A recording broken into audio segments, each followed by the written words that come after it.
नमस्कार, जोहार। आप देख रहे हैं झारखंड स्वतंत्र खबर। हमारे साथ आर्यन लेडी रहीमन बारला हैं और हम लोग आज बात करेंगे कि आदिवासी का जो सरना स्थल है, सिरमटोली सरना स्थल, कई महीनों से आंदोलन चल रहा था। बीच में जिस तरह से प्रशासन उसको रैंप को पूरा कर लिया, काम आज जिस तरह से पूरा होने वाला है, उस पर हम लोग बात करेंगे। जिस तरह से आदिवासी का आंदोलन लगातार, चाहे पुतला दहन हो या शव यात्रा निकाल के लगातार विरोध दर्ज की आदिवासी समाज ने किया, फिर भी प्रशासन के द्वारा फोर्स लगा करके उसको काम को पूरा करना, दीदी कैसे देखते हैं, इस पर बात करें। दीदी जो सरना सिरमटोली स्थल के सामने जो रैंप उतारा जा रहा है, प्रशासन मैंने फोर्स लगा कर काम पूरा कर लिया, इस पर आप क्या कहें? इस पर मैं लगातार मंथन करते रहती हूँ और जो चीज़ें चल रही हैं उसका मूल्यांकन भी करते रहती हूँ। असली कि लंबे समय से जो मैं सरना स्थल को देख रही हूँ और आदिवासी समाज का जो प्राकृतिक त्योहार सरहुल का जो शोभा यात्रा जो डॉक्टर रामदयाल मुंडा जी के नेतृत्व के समय से जो चला आ रहा है, उसको भी मैं करीब से देखते रही हूँ, उसमें भाग मैं भी लेते रही हूँ। तो वो पूरी तरह से आदिवासी समाज की एकता और आदिवासी समाज का अपना अस्तित्व, आदिवासी समाज का अपना इतिहास, आदिवासी समाज की अपनी भाषा और संस्कृति पहचान को बचा के रखने के लिए एक सामूहिक प्रयास के रूप में शुरू किया गया था। अब उसके बाद से लगातार सरहुल हालांकि अलग अलग क्षेत्र में अलग अलग दिनों में मनाते आ रहे हैं। सुदूर गांव क्षेत्र में हर गांव में अलग अलग दिन मनाते हैं और इस क्षेत्र में भी पहले उसी तरह से होता था। लेकिन जो आदिवासियों की एकता को देखते हुए, आदिवासी एकता की ताकत को बनाने के लिए और अपने भाषा संस्कृति की रक्षा के लिए एक जबरदस्त एकता बना के रखने के लिए ही ये रांची जिला के या तो रांची शहर के इर्द गिर्द से तमाम जितने भी अलग अलग टोला है, मोहल्ला है, पुराना गांव है, वहाँ से वहाँ के लोग एक साथ सरहुल त्योहार मनाना शुरू किया है और एक साथ सरहुल शोभा यात्रा निकालने का ये शुरू किया। लाखों लाख की भीड़ होती। आदिवासियों का ऐतिहासिक धरोहर की बात करें, उनकी पहचान की बात करें, उनके भाषा संस्कृति की बात करें और आदिवासी एकता की बात करें, मुझे जहाँ तक याद आता था कि उसमें चाहे वो सरना धर्मावलंबी हो, चाहे तो जो क्रिश्चियन धर्म को स्वीकार किए हैं उनकी बात कहें, या तो यहाँ तक कि मूलवासी समुदाय की बात करें, सारे लोग एक साथ पारंपरिक गाजा बाजा ढोल नगाड़ा मांदर के साथ सब कोई नाचते गाते अपने अपने इलाका से आते। अब समय के साथ इसका स्वरूप, जब एक तरफ हम ग्लोबल बाजार के खिलाफ में संघर्ष कर रहे हैं, जल जंगल जमीन को बचाने का, अपने भाषा संस्कृति को बचाने का, तब दूसरे तरफ वो ग्लोबल हमले जो हैं, पूंजी व्यवस्था के जो हमले हैं, चाहे वो जंगल की लूट है, जमीन की लूट है, भाषा संस्कृति पर हमले का बात है। जब जंगल जमीन की लूट की बात करते हैं तो निश्चित रूप से सरना, मसना, हड़गड़ी, देसौली, ये सब उजड़ने का वो मामला एक दूसरे से जुड़ा हुआ है। और उसमें HEC के विस्थापितों के जिंदगी से भी हम देख सकते हैं, जहाँ पर भी विस्थापन हुआ है, लोग जंगल जमीन से विकास के नाम से उजड़ गए हैं, उनकी जिंदगी को आप देख सकते हैं, उनके पुनर्वास स्थल को आप देख सकते हैं। वो लोगों के लिए कर्मा मनाने के लिए अखड़ा नहीं मिलेगा। आपका सरहुल में पूजा करने के लिए सरना स्थल उनके पास नहीं है, देसौली उनके पास नहीं है। और जब किसी की मृत्यु हो जाती है तो उनके लिए मतलब श्मशान घाट नहीं है, उनको माने उनका आखिरी दफन क्रियाक्रम करने के लिए। और जब आदिवासी समाज की बात करेंगे तो उसके साथ ही आपका हड़गड़ी भी जुड़ा हुआ है, उसके साथ ही सरना ससंदरी भी जुड़ा हुआ है।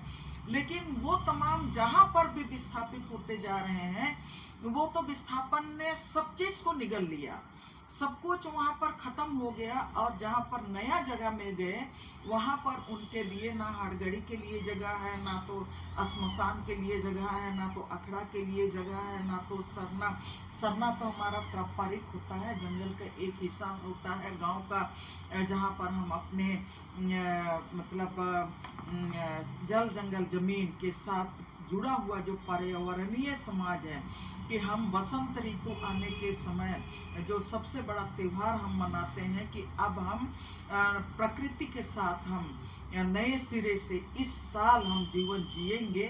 और उसके साथ ही जो सरहुल का पर्व मनाते हैं, तो हम प्रकृति को सेलिब्रेट करते हैं। हम माने अपना मरंगुरु को का पूजा करते हैं, हम अपना सिंगोंगा का पूजा करते हैं, हम अपने जहाँ पर क्या बोलते हैं, हम लोग तो आदिवासी समाज में पहाड़ ही और नदी और झील और झरना ही जो अपना प्रकृति का जो देवता होता है, उनको हम लोग मानते हैं। तो ये उसके साथ ये जुड़ा हुआ ये जो आपका सरहुल त्योहार था, वो मैंने बड़ा धूमधाम के साथ मनाते आ रहे थे। तो उन चीज़ों को आज की तारीख में उसका एक बड़ा स्वरूप बन गया है। स्वरूप इस रूप में कि आज आदिवासी समाज ने ये महसूस किया है कि ये ग्लोबल माने पूंजीवादी व्यवस्था में आदिवासियों का सारा चीज लुटा रहा है। जल जंगल जमीन लुटाने के साथ उनका सरना मसना हड़गड़ी सारा चीज खत्म हो रहे हैं, उनका जतरा स्थान खत्म हो रहा है, उनका इंड स्थल खत्म हो रहा है, उनका सारा चीज खत्म हो रहा है। जैसे जैसे शहरीकरण बढ़ते जा रहा है, उनका सारा व्यवस्था खत्म होते जा रहा है। तब ऐसे परिस्थिति में आदिवासी समाज को आप देखेंगे, जो पिछले 5 साल से उसका जो माने समाज अपने को और मजबूती से स्थापित करने के लिए आज की तारीख में आदिवासी एकता का प्रतीक के साथ, अपना वेशभूषा के साथ, अपना मतलब क्या बोलते हैं ड्रेस कोड के साथ अब आदिवासी समाज निकलता है। जिस तरह से सब कोई बढ़िया साड़ी, लाल पाड़ साड़ी, धोती और कुर्ता के साथ, जो नगाड़ा के साथ, और अपना हम लोगों का अपना पारंपरिक लोकगीत संगीत के साथ निकलते हैं। और आज की तारीख में आप जो जनसैलाब दिखता है, वो पूरे माने ग्लोबल व्यवस्था को और जो आदिवासी विरोधी ताकतें हैं उनको पूरी तरह से चुनौती के रूप में ये सरहुल त्योहार में अब दिखाई देने लगा है, कर्मा में भी दिखाई देने लगा है। और इसीलिए सारे लोग आज वाहन के साथ ही पूरे जितने भी वो आपका सरहुल का जो शोभा यात्रा आता है, उसके साथ उस ये शोभा यात्रा में वो पारंपरिक अपना कपड़ा के साथ ही आते हैं। तो ये एक बड़ा आपका मुकाबला जो ग्लोबल व्यवस्था में आदिवासी समाज का अपना पहचान है और आदिवासी प्राकृतिक पूजक है, इसका ये मैसेज देता है।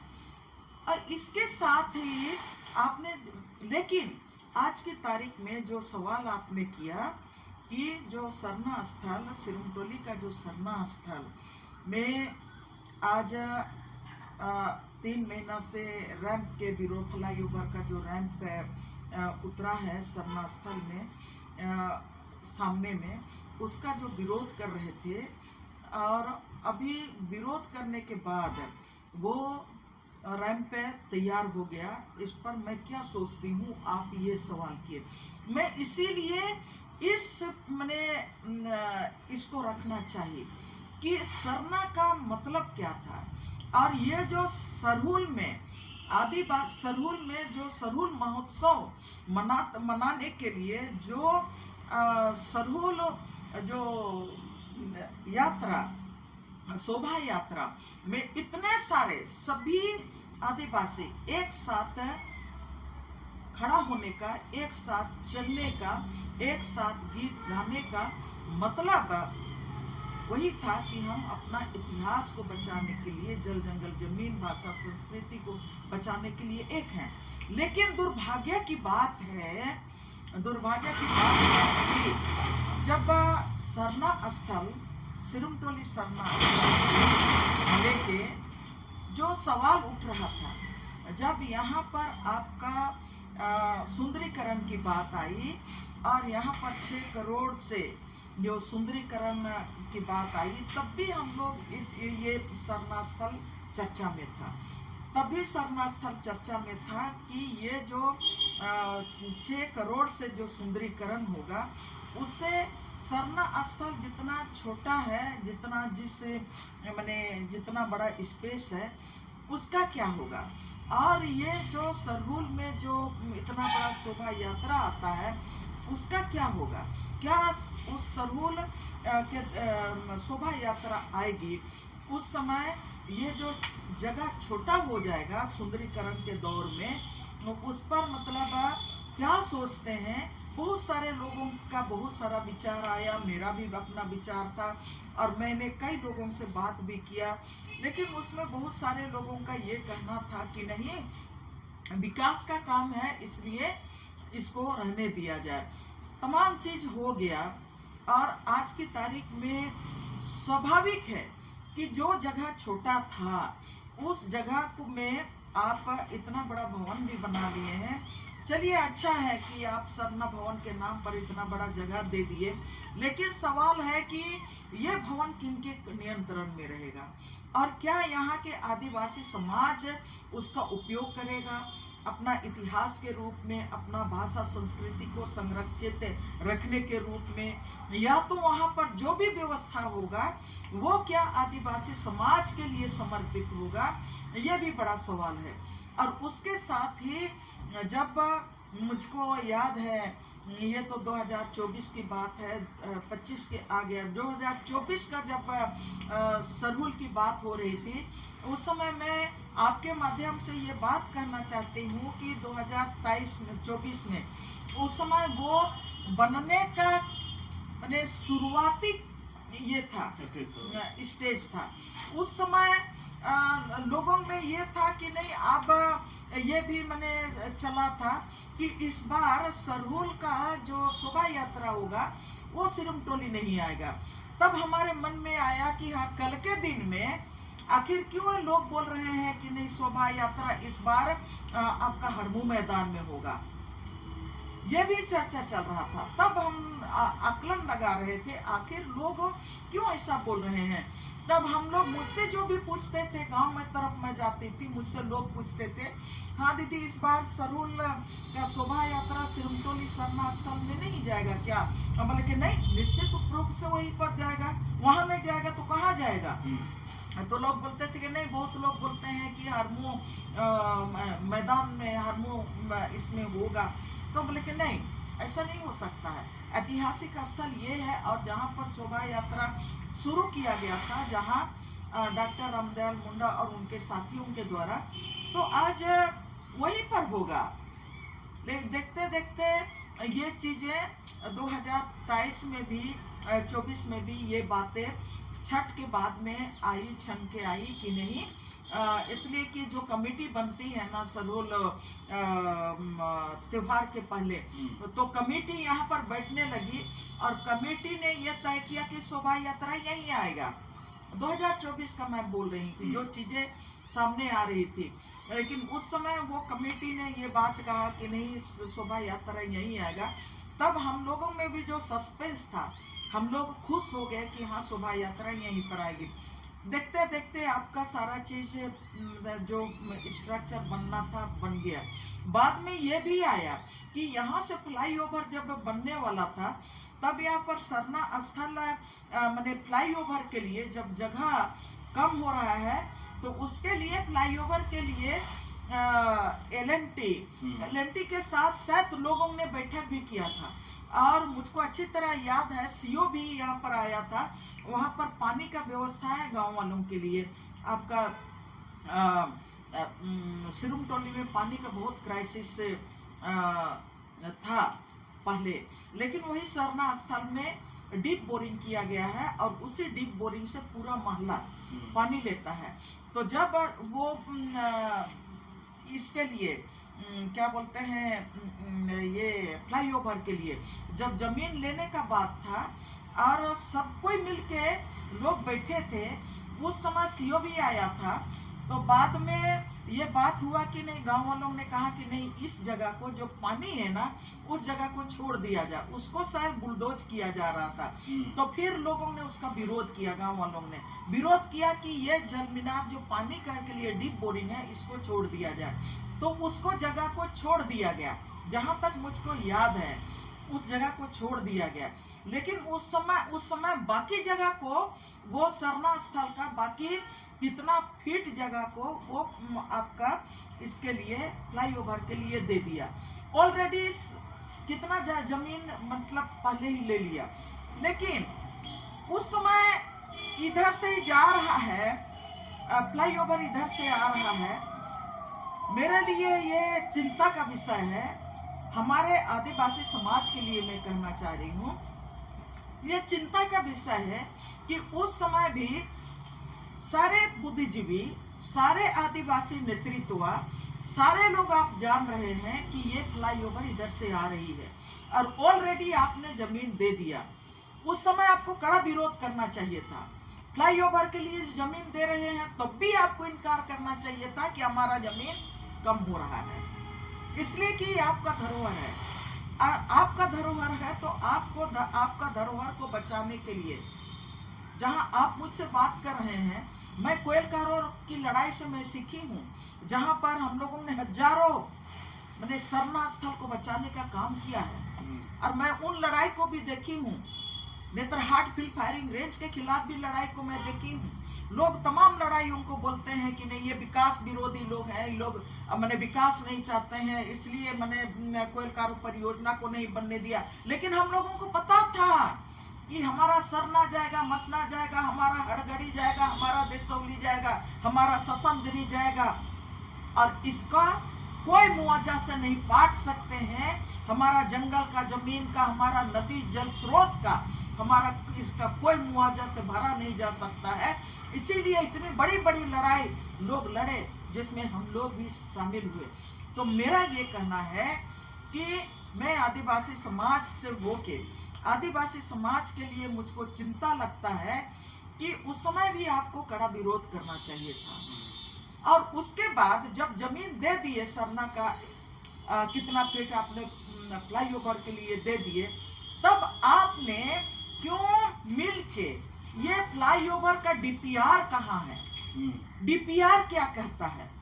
आपका वो डुरांडा से आ रहा है फ्लाईओवर ये सिरुमटोली तक, वो डीपीआर क्या कहता है?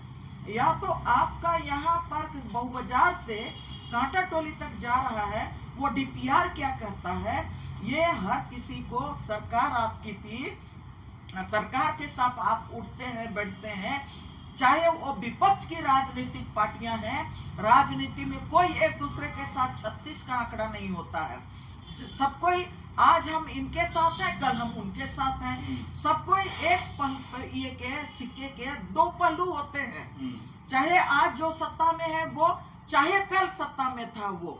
आपको तो समझ में आता है, आप राज सत्ता चलाते हो। तमाम राजनीतिक पार्टियों की बात मैं कर रही हूँ जो आज रोड में विरोध कर रहे हैं, उन राजनीतिक पार्टियों से भी मैं यही कह रही हूँ कि आपको पता था कि इतना बड़ा फ्लाईओवर का डीपीआर क्या है, और आपका सरना, हमारा सरना स्थल से होके रोड जा रही है, उसका रैंप कहाँ उतरेगा?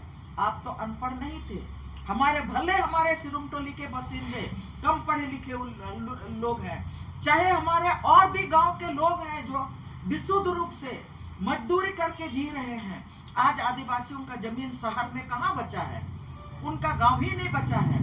जितना आदिवासी इलाका था, ये रांची शहर में लोग खेती करते थे। चाहे आप नगड़ी क्षेत्र में, चाहे करमटोली क्षेत्र में आप चले जाइए, चाहे तो आप रेलवे कॉलोनी तरफ, घाघरा तरफ चले जाइए, और चाहे तो आप चुटिया क्षेत्र में चले जाइए, चाहे तो आप ये अरगोड़ा क्षेत्र में चले जाइए, चाहे तो आप पिनू क्षेत्र में चले जाइए। सबका खेत तो आप ये क्या बोलते हैं, अपार्टमेंट केवल भर गया। किसी किसान के पास 1 इंच जमीन नहीं बचा है। तब ऐसे परिस्थिति में उनके पास रोजी रोटी के लिए अवसर, मतलब प्रतिदिन 1-1 मिनट वो रोजी रोटी के लिए वो लड़ाई लड़ रहा है। तब समाज के जो प्रबुद्ध लोग हैं, पढ़े लिखे समुदाय हैं, जो विकास योजनाओं को जानते हैं, जो आज रोड में उतर के विरोध कर रहे हैं, उनकी जिम्मेवारी उस समय थी कि फ्लाईओवर का डीपीआर क्या कहता है, और ये फ्लाईओवर का डीपीआर क्या हमारा ये सरना के सामने, सरना स्थल के सामने तो नहीं उतरेगा। ये पहले आपको सरकार के साथ बैठ के, और मैं ये भी मुझको जानकारी है, ये सारे लोग जानते हैं, L&T कंपनी के साथ भी आपने बैठक किया था। तो आपने उस समय से विरोध क्यों नहीं शुरू किया? मैं अपने आदिवासी समाज के लिए मैं कह रही हूँ, उस समय से आपने क्यों विरोध नहीं किया? उस समय से आप विरोध करते तो निश्चित रूप से, मैं अखबार का याद मैं करती हूँ, कई बार ऐसा हुआ कि यहाँ हेमंत सोरेन फ्लाईओवर जब बना नहीं था, उस समय भी बीच में आए थे, अखबार में आया था कि ये जो बन रहा है फ्लाईओवर, मैंने आपका ये अभी यहाँ पर रैंप उतर रहा है वो, और उसको जोड़ने का।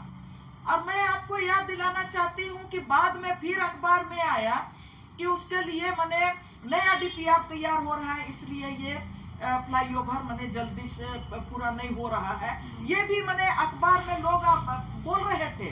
तो संयोग ऐसा है कि पेपर कटिंग मेरे पास नहीं है, और इस बीच में आप याद करेंगे, लोग बोल रहे थे कि मतलब जिस तरह से कांटा टोली से उधर से आ रहे हैं ना, उसमें वो लोग वहां पर चढ़ेंगे और सुजाता तरफ जाने वाले लोग यहाँ पर उतरेगा, यहाँ से रोड, और इधर जाएंगे, और रेलवे स्टेशन जाने वाले लोग के लिए उधर से आएगा और यहाँ पर सिरुमटोली में जाएगा, उतरेगा और उधर जाएगा। तो इस तरह की बातें आ रही थी, लेकिन बाद में ये आखिर कैसे ये फिर से, अब उसके लिए मैं पूरा करना चाहती हूँ, बीच में फिर से ड्रिलिंग हो रहा था, याद कीजिए, फिर से रोड का ड्रिलिंग हो रहा था।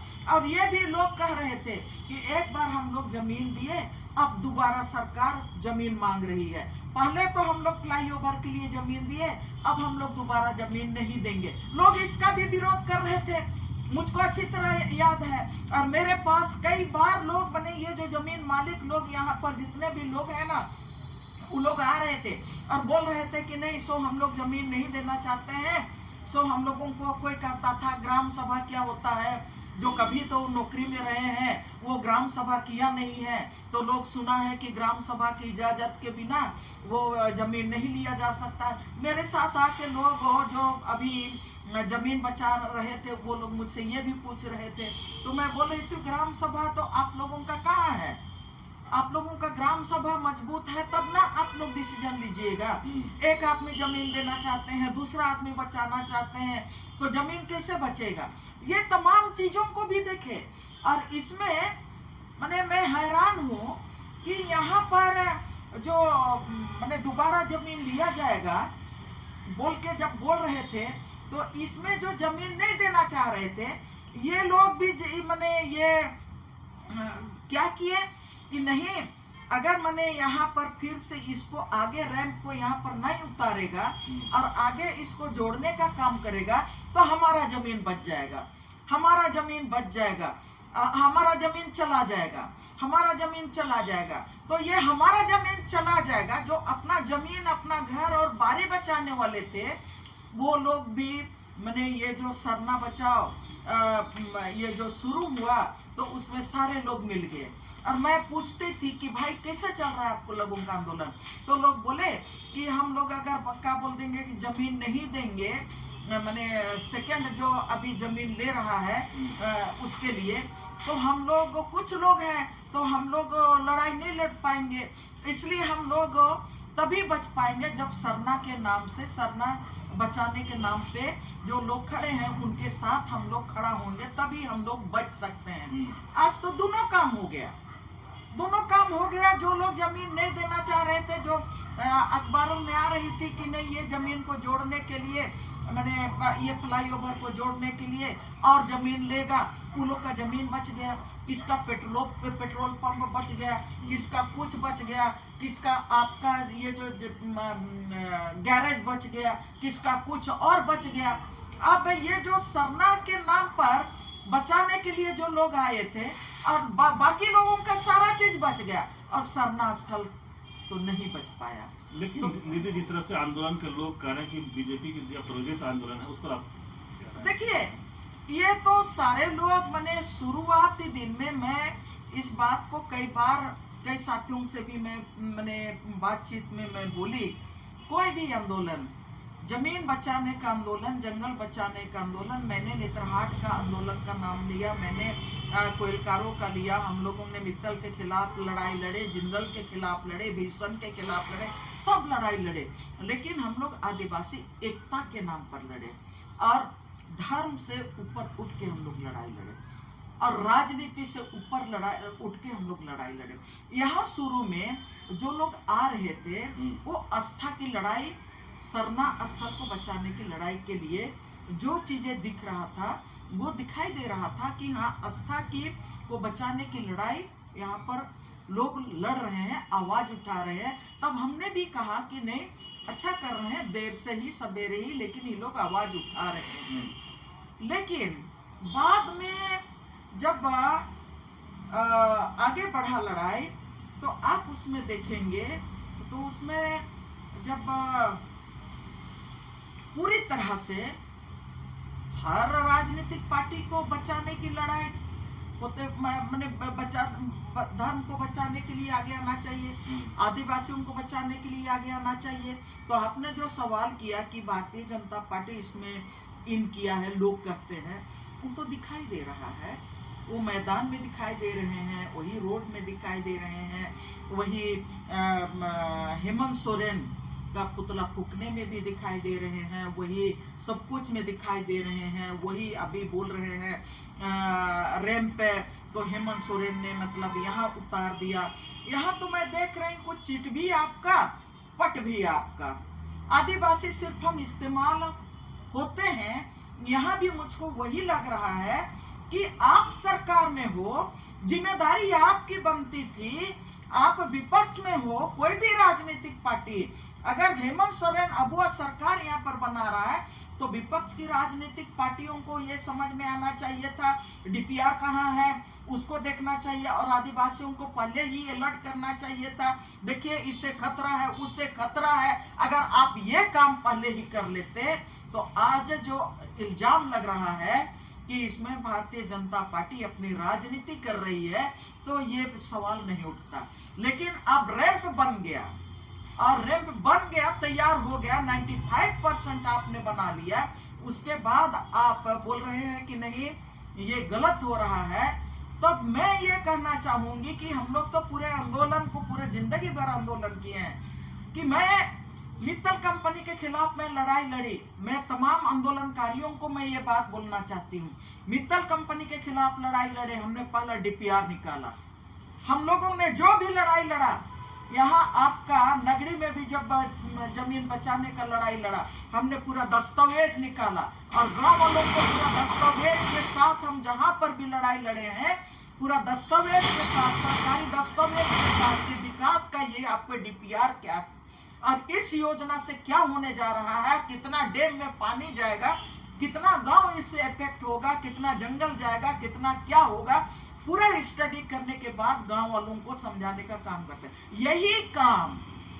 यही काम जो आज जो मैंने रैंप यहाँ पर उतर गया, इसका जो हम विरोध में खड़े हैं, चाहे हम हैं चाहे जो भी व्यक्ति है, आदिवासी लीडर को पहले ये चीज करना चाहिए था, पहले मैंने खंगालना चाहिए था, सरकार से बैठना चाहिए था, एलएनटी कंपनी से बैठ के आपको पूछना चाहिए था। तब मुझको लगता कि ईमानदारी से हम अपने आस्था बचाने की लड़ाई लड़ रहे हैं, अपना जमीन बचाने की लड़ाई लड़ रहे हैं, अपने सरना स्थल को बचाने की लड़ाई लड़ रहे हैं। ये बात तब कोई ये सवाल नहीं करता कि हाँ आज वो पार्टी माने जो विपक्षी पार्टी हैं वो इसी मौके में सरकार को घेरने का जो काम कर रहे हैं, एकमात्र बहाना है। ये इल्जाम आपके ऊपर भी नहीं लगता, इसलिए कि मैं जो जिस तरह से आंदोलन को अगर हम लोग लीड कर सकते हैं और हम लोग पूरा कागजात के साथ हम लोग लड़ाई लड़ते हैं, और घर बनाने के बाद जमीन जब एक्वायर करने की बात होती है ना, तो जमीन का जो लड़ाई लड़ा जाता है, तो उस समय कब्जा करने के पहले कि जमीन में कोई माने ढांचा तो खड़ा नहीं हुआ, आपका नींव खोदने के पहले दीवार खड़ा हो रहा है, उसके पहले आपको उसको रोकना पड़ता है, नहीं तो फिर बोलेगा कि नहीं हम तो कब्जा कर लिए हैं, कब्जाधारी हम हैं। तो आपको इसमें भी हमको उसी तरह से सोचना चाहिए था, लेकिन हम आदिवासी माने पीछे रह के सोचने का काम किए हैं। तो मेरा ये कहना है कि ये सरना स्थल सिर्फ इसके बात नहीं है, ये सरना स्थल को बचाने का केवल बात नहीं है, लेकिन पूरे झारखंड को भी अगर हम बचाना चाहेंगे तो इस तरह से हम पीछे से तमाम चीजें हमारे हाथ से निकल जाएगा। उसके बाद पीछे से हम खड़ा होके बोलेंगे कि हमारा सामान चला गया, हमारा घर लूटा गया, हमारा जंगल लूटा गया, जमीन लूटा गया, हमारा सारा चीज लूटा गया, बेटी और बहनें लूटा गई, तो ये अफसोस के सिवा और हम अपने समाज पर हम सिर्फ अफसोस कर सकते हैं, अपने लीडरशिप पर हम अफसोस कर सकते हैं, लेकिन आदिवासी समाज को इससे क्षति ही होता है। दीदी, जिस तरह से रैंप उतारने के समय अभी फोर्स लगाया गया 200-300 लोग जैसे बता रहे हैं फोर्स है, उसको कैसे देखते हैं? देखिए, आपने अच्छा सवाल किया कि 200-300 फोर्स मतलब उतार के यहाँ पर बनाया। अब मैंने कंपनी को, एलएनटी कंपनी को अपना काम पूरा करना था, तो अपना फोर्स लगा के वो रैंप तैयार कर रहा है। मैं एक बात कहना चाहती हूँ, और शायद जितने लोग भी यहाँ पर मेरा बात सुनेंगे, मैं नगड़ी ले जाना चाहती हूँ 2011-2012 के आंदोलन में। इससे ज्यादा पुलिस फोर्स 2270 एकड़ जमीन में, पूरा नगड़ी का जमीन में हर पुलिस हर कंपनी को लाल टोपी, कबरा टोपी, चित कबरा, ड्रेस सब कंपनी को लगा दिया था। 2000-2500 बाद में, और अब जब हम लोग वहां पर धरना में बैठने लगे नगड़ी चौरा में 2 मार्च 2012 से, जब हम लोग नगड़ी चौरा में पुलिस को चीरते हुए हम लोग नगड़ी चौरा में नगड़ी का जमीन बचाने के लिए जब हम लोग घुसे, आहिस्ते आहिस्ते जितना वहां पर पुलिस का कंपनी था ना, वहां पर डेली 10-12 ठो पुलिस गाड़ी लगा हुआ रहता था और पूरा पुलिस फोर्स वहां पर लगा हुआ रहता था। वहां पर कई मजिस्ट्रेट रहते थे, लेकिन आहिस्ते आहिस्ते जब हम लोग वहां पर बैठे, शांतिपूर्ण बैठना शुरू किया, हम लोग 150 दिन तक बैठे थे नगड़ी चौरा में। मैं आपको बता दे रही हूँ, 15 दिन बैठते बैठते पुलिस को, प्रशासन को वहां से हटाना पड़ा, जबकि वो कह रही थी कि हम 1894 कि ये जमीन अधिग्रहण कानून के तहत में ये जमीन हम अधिग्रहण कर लिए हैं, लेकिन हमने पहले आरटीआई निकाल के, भूअर्जन विभाग का आरटीआई निकाल के कि सही में आप जमीन अधिग्रहण किए हैं या तो नगरी के लोगों का जमीन यहाँ पर है। तो भूअर्जन विभाग ने वो कहा था कि उस समय 1858-59 में 153 पंचायती मने जमीन मालिक थे, उसमें से 19 लोगों ने वहां पर कंपनसेशन लिया। हम लोगों ने कहा कि यहाँ पर 50% भी हमारे लोग जमीन नहीं कंपनसेशन नहीं लिए हैं, और ये जमीन नहीं देने के लिए ये विरोध में ये पैसा नहीं लिए हैं, मुआवजा नहीं लिए हैं कि हम अपना जमीन नहीं देना चाहते हैं। मैं आपको कहना चाहती हूँ कि पुलिस प्रशासन को रोक वहां से हटाना पड़ा। पुलिस प्रशासन वहां से हटी और हम लोग 150 दिन तक वहां पर धरना में बैठे रहे। और ये तो मतलब जिद था। तो 227 एकड़ जमीन में से हम लोग 70 एकड़ जबरदस्ती, अब हाईकोर्ट जमीन ले रही है और हाईकोर्ट के खिलाफ हम लोग लड़ रहे हैं। और हाईकोर्ट का जो जज होता है वो आपका लो यूनिवर्सिटी का क्या बोलते हैं उसको, वीसी होता है, उनके खिलाफ हम लोग लड़ रहे हैं। हम लोग उच्च न्यायालय के खिलाफ लड़ रहे हैं, लेकिन हम लोग लड़ाई लड़े ना, हम लोग जेल गए ना। 3 महीना तक मैं भी जेल में रही, मेरे साथी लोग भी जेल में रहे, लेकिन हम लोग बाकी जमीन बचा लिए ना। हम लोग दुनिया को दिखा दिए कि हमारा कानून सबसे बड़ा है, हमारा संविधान में जो अधिकार है। हम लोगों ने बार बार कहा कि आपने गलत तरीके से 1894 के कानून के तहत में का उल्लंघन करके आप हमारे किसानों का जमीन लिए हैं, 5वीं अनुसूची का उल्लंघन किए हैं, CNT एक्ट का उल्लंघन किए हैं। सरकार को आखिर में बाद में झुकना पड़ा ना। जहां पर IIIT बनना था, जहां पर और कुछ शिक्षण संस्थान बनना था, हम लोगों ने कहा आप सुकुरहुटू में जाइए, जहां पर बंजर भूमि है, जहां पर चट्टान है, उस चट्टान के ऊपर में आप तमाम संस्थानों को बनाइए। सरकार मानी ना हम लोगों की बात है। हम लोगों का बात सुन के वो सुकुरहुटू का वो चट्टान में बनाया ना ये यूनिवर्सिटी, लो यूनिवर्सिटी। तो यहाँ तो हाईकोर्ट का मामला था, हाईकोर्ट ने हम लोगों को जेल में डाला, इतना केस कर दिया। लोग अभी है तौबा कर रहे हैं, हम लोग भी 8-8, 10-10 केस हम लोग लड़के बैठ गए हैं। तो आपने जो सवाल किया कि यहाँ पर रैंप के लिए इतना पुलिस लगाया, कोई भी सरकार अपना योजना को पूरा करने के लिए पुलिस प्रशासन को इस्तेमाल करती है। उस समय भी इस्तेमाल की थी, जब हम 2012 की बात कर रहे हैं नगरी का जमीन बचाने के बाद, तो भी पुलिस इसे मैंने इस्तेमाल की। आज भी आप कोई भी क्षेत्र का जमीन बचाने की बात करेंगे, पुलिस वहां पर इस्तेमाल करे, सरकार पुलिस प्रशासन को इस्तेमाल करेगा।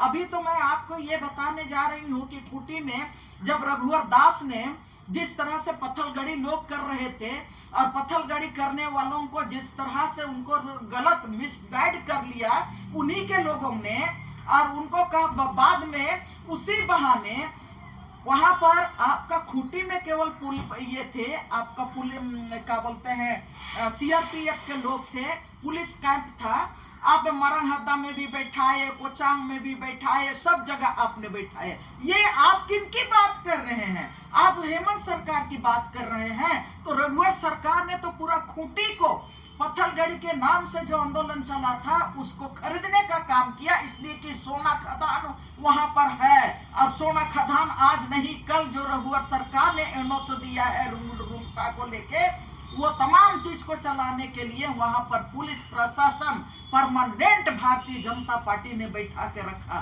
तो आप बोल रहे हैं, हमसे सवाल कर रहे हैं कि यहाँ पर किया, ये तो जो भी सरकारें रहती हैं पुलिस प्रशासन को टूल के रूप में इस्तेमाल करती है आदिवासियों के आंदोलन को कमजोर करने के लिए।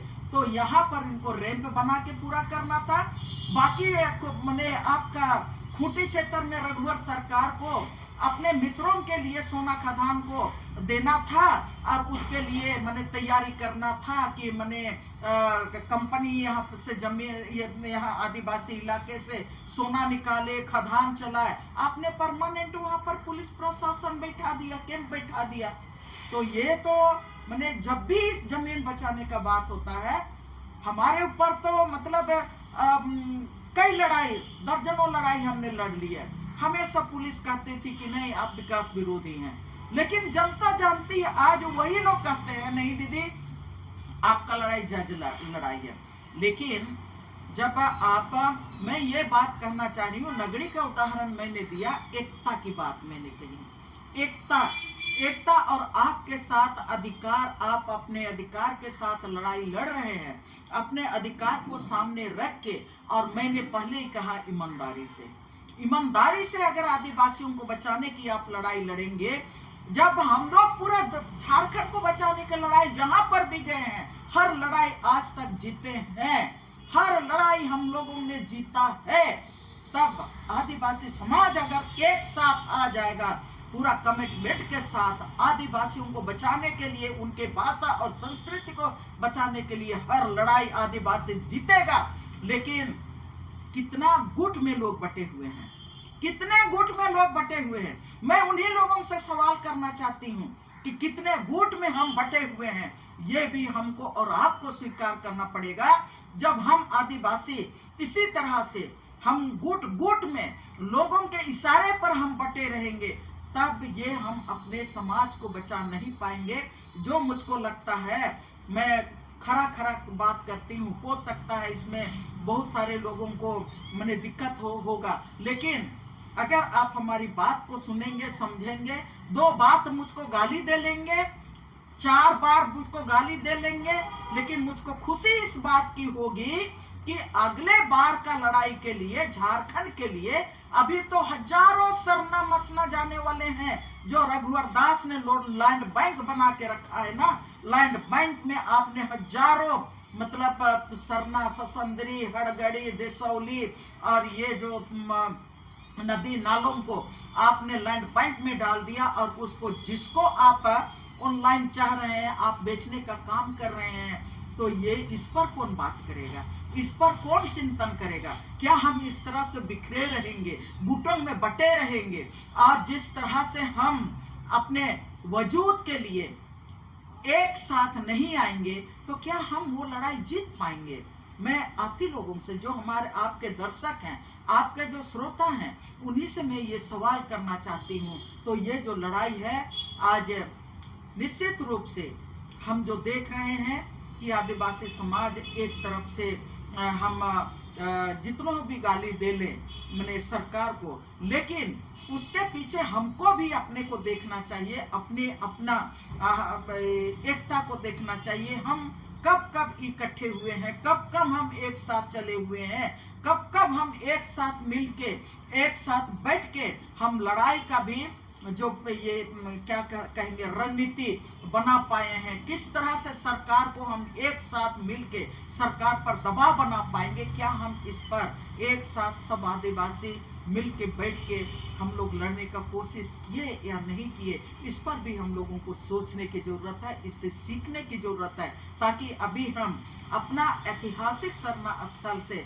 हम जिस तरह से दुखित हैं रैंप को लेके, पूरे झारखंड को बचाने के लिए हम उतने ही सचेत हों, उतने ही जागरूक हों, और इससे हमको संगठित होने के लिए आदिवासियों को सीख लेनी चाहिए।